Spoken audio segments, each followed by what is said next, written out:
Muy buenas a todos, estoy en Cartagena 2021, hoy es 3 de diciembre de 2021 y tengo la suerte de estar con Emilio Ortiz, un coleccionista, estudioso puertorriqueño de origen cubano, que es un gran experto en la moneda de cuartillo, en el cuarto de real. Y bueno, él acaba de escribir yo diría una enciclopedia, se podría decir, ¿verdad?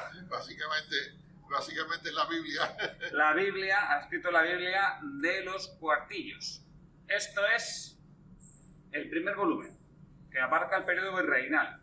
Luego estaría otro volumen para el periodo republicano independiente. Republicano, y después un tercer volumen que es de anexos. Exactamente, el anexo que cubre todas las tablas y todos los estudios y trabajos de los historiadores que se hablan sobre todas las piezas que están incluidas en los catálogos. Es realmente impresionante, pero realmente impresionante. O sea, primero la calidad del papel, la calidad de la fotografía, y luego yo aquí veo que en muchos casos aparece que es de su colección.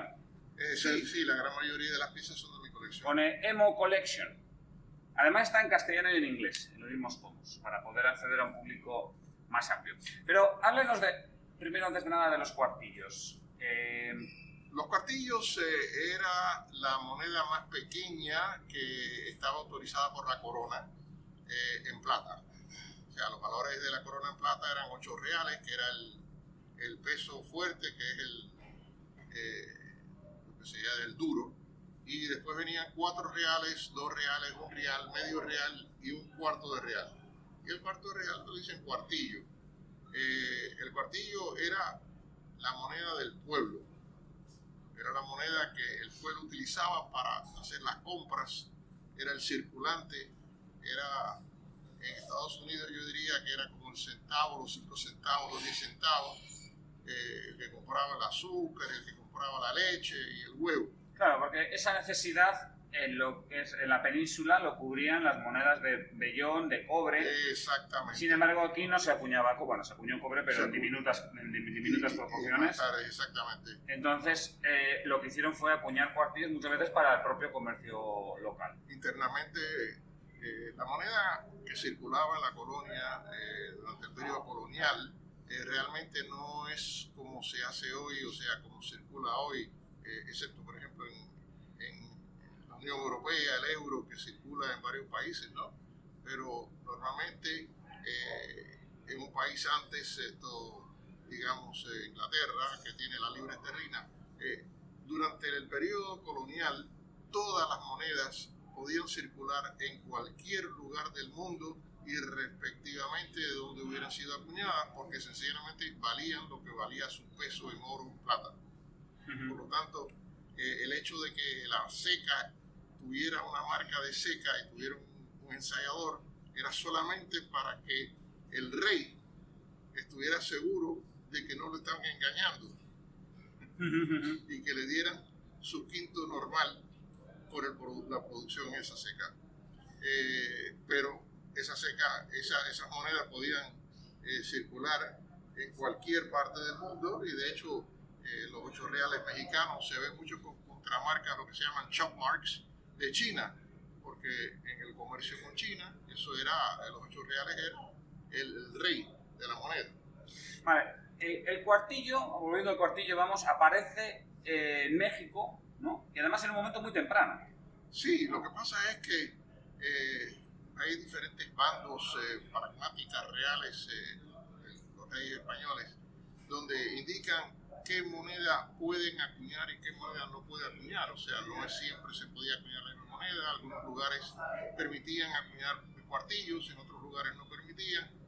Después se estandariza en 1796 y entonces todas las secas acuñan cuartillos.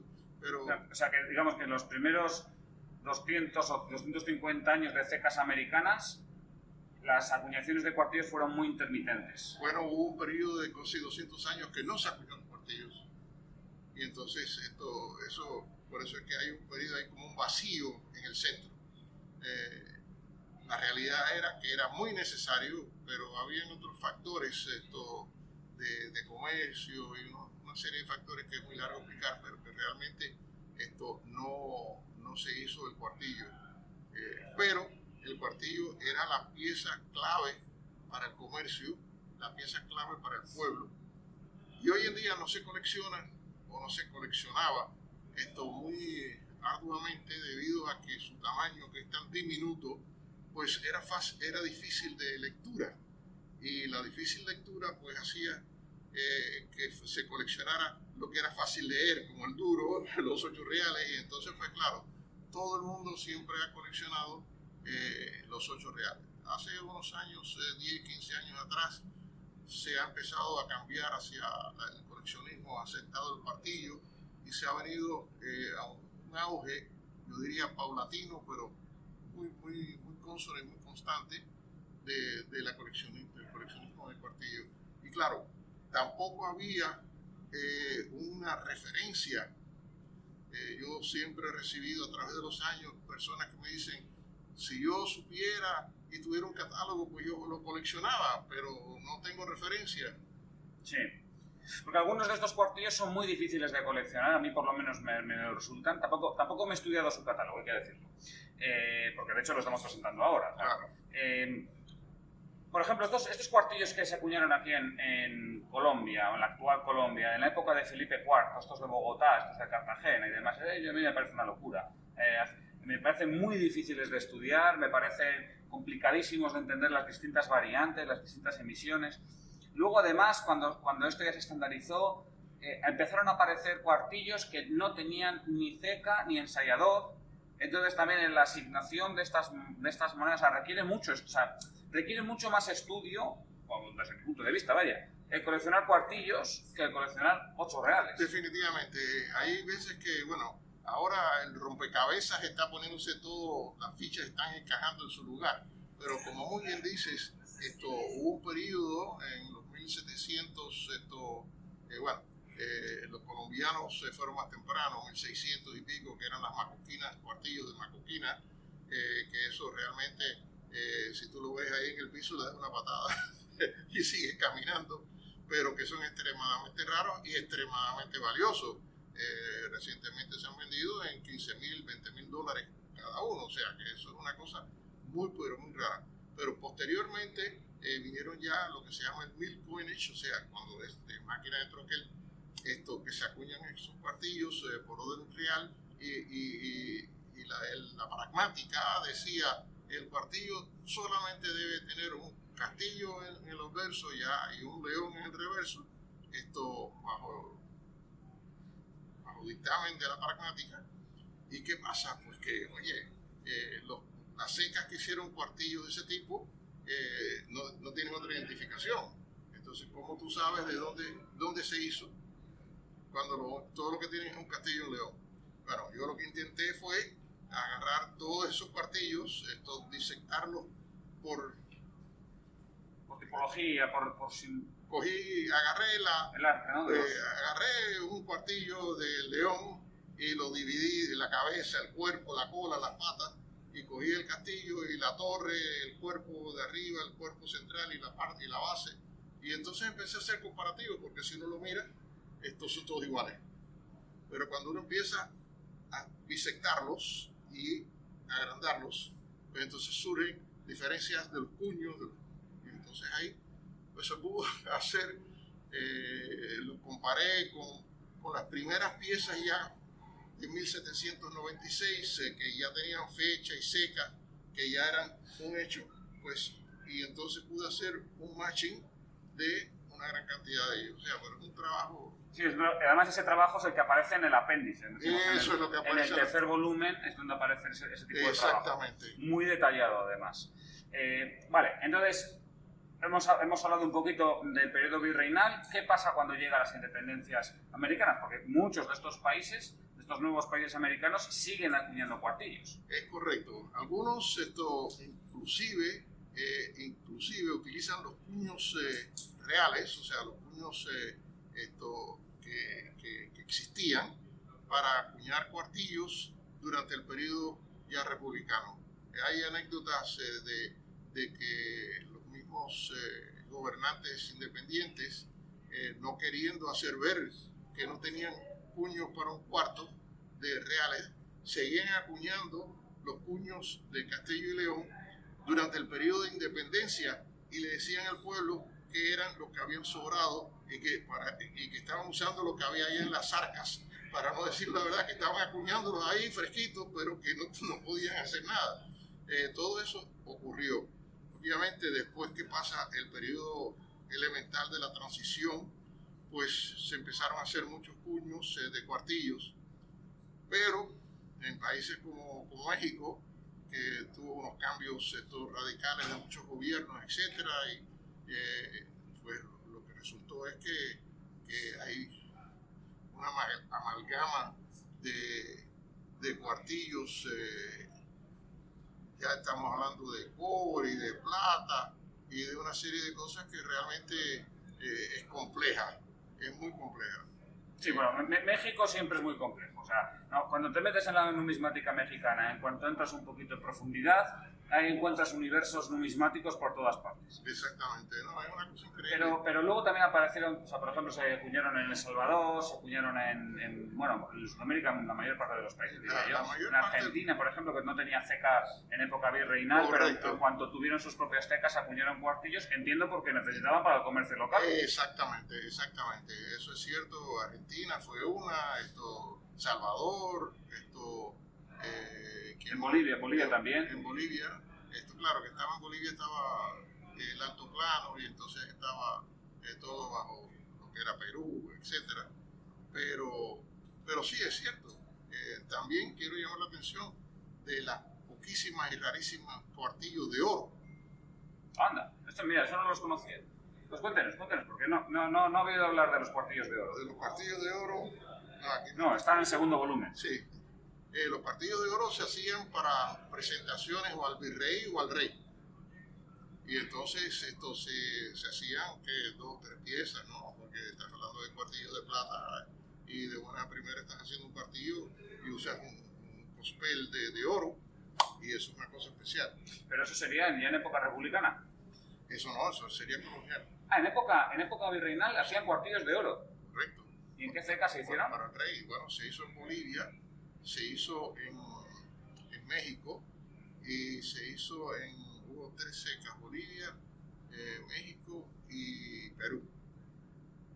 Bueno, pues miren, siempre nos da, la numismática siempre nos da sorpresas y esa es una de ellas. Y esa es una de ellas, como que también hicieron un cuartillo, una misión que en estos momentos se desconoce en Argentina, de plomo.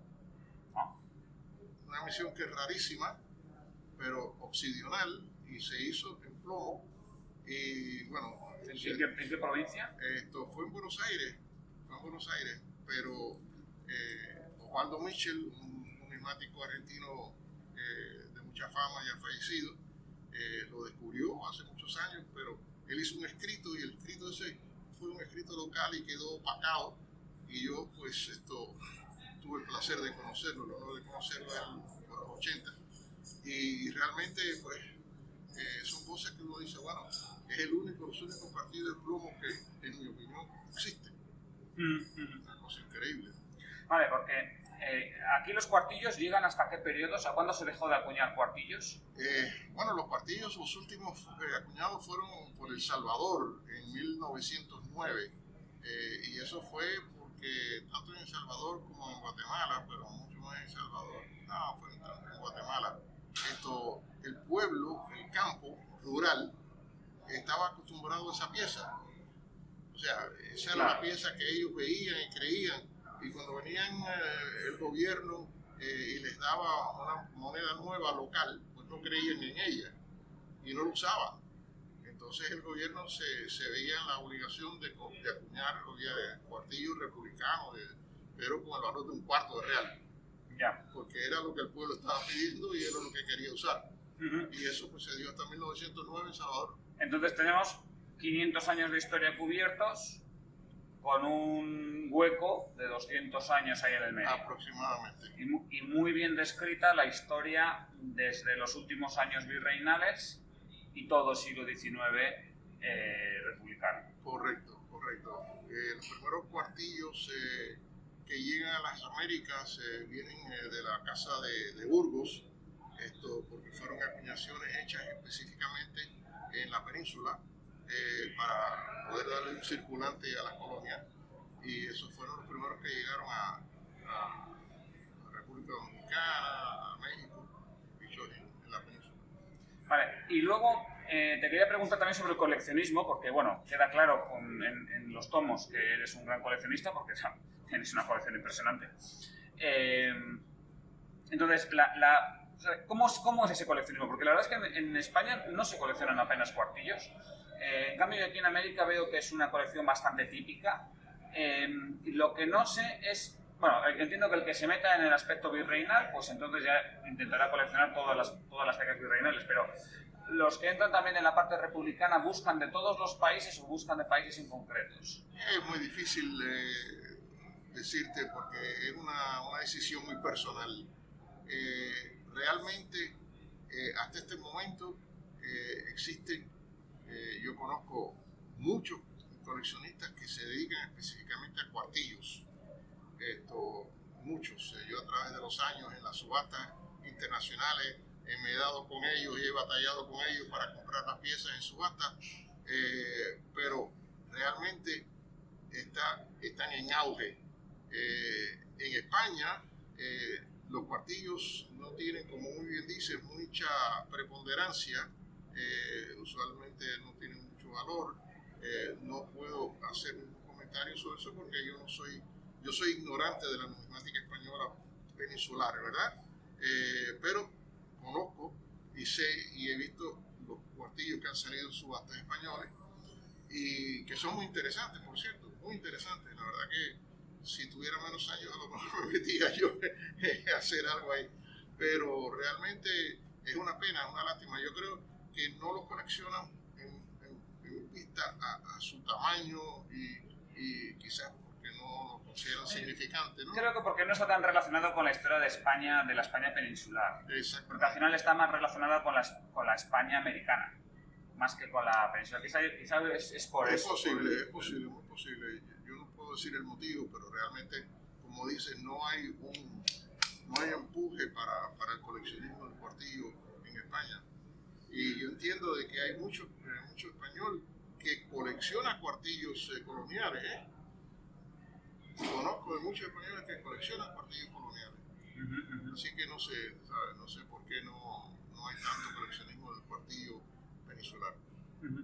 Bien, y bueno, aparte de esto, ¿qué consejos darías a alguien que quiera coleccionar cuartillos, aparte de comprar el libro, obviamente? Ahora vamos después con la idea de comprar el libro, pero ¿qué consejos le darías a alguien que quiera iniciarse en ese coleccionismo? Tiene que tener una base de fundamento de conocimiento. Como toda la vida, uno no debe de meterse en nada desconociendo. Uno tiene que conocer algo, uno tiene que ser un erudito, pero tiene que conocer lo suficiente como para saber a dónde va. Y en esto de los cuartillos, específicamente en las Américas, hay muchas opciones de donde uno quiera ir. Realmente el coleccionismo y la persona que esté interesada en coleccionar tiene que decidir qué es lo que quiere coleccionar, y para poder decidir inteligentemente hacia dónde va, tiene que tener una base de estudio y una base de conocimiento. No es nada especial, no es nada riguroso, no es nada que sea difícil, pero caramba, hay que tomar y decir 2 y 2 son 4 y estudiar y decir, bueno, vale, esto es así y me voy a ir por esta área, porque hay muchas áreas dentro del coleccionismo de cuartillos. Hay áreas, puedes coleccionar países, puedes coleccionar diferentes cosas, porque hay países como Colombia que te ponen cornucopia y hay otros países que te ponen otras cosas, que montañas en Guatemala y volcanes y todas esas cosas, y bueno, cada cual tiene su gusto, ¿no? Hoy en día hay quien colecciona nada más que fauna y flora. Vale, entonces adquirir un gusto propio, digamos que sería lo primero. Creo que a la hora de coleccionar cuartillos o a la hora de coleccionar casi cualquier otra cosa. Exactamente. Muy bien. Bueno, pues entonces vamos con el libro. Tenemos suerte en España, porque el libro está ahora mismo físicamente, hemos dicho, en Valencia. En Valencia, está en la imprenta Selvi. Y se ha imprimido en Valencia. No sé si se va a poder apreciar, pero se ha imprimido en Valencia. Entonces, si alguien lo quiere, ¿qué hay que hacer? Lo primero, ponerse en contacto conmigo. Esto me puede escribir a la dirección de cuartosdereal@gmail.com. Vale, vamos a dejar esta dirección en la descripción del vídeo para que sea más fácil. Fantástico. Y entonces, pues, el valor de los 3 libros con una petaca, viene una petaca donde se guardan los 3 libros, está en euros aproximadamente en unos 600 euros aproximadamente, puede ser 580, pero eso incluye el envío, de manera de que no sé si dentro de España, si es que se va a enviar, esto puede costar un poquito menos. Pero nosotros hemos establecido el precio de $640 para enviarlo hacia Estados Unidos, y yo entiendo que 600, quizás 580 euros se pueda cubrir eso. Eso quizá un poquito menos, a lo mejor 550 euros. 550, correcto. O sea, son 3 volúmenes, son bien gordos, una calidad tremenda. Quien quiera entrar en el coleccionismo de cuartillos, yo creo que esto va a ser pues una obra a tener en cuenta claramente. Muchas gracias. Yo entiendo de que nada se había escrito hasta el presente sobre los cuartillos. Siempre han sido notas muy esporádicas, y yo creo que esto va a ser como una Biblia. Muchas personas han dicho cosas mayores que modestamente no quiero decir, pero yo entiendo de que sí va a ser una referencia incalculable en el futuro.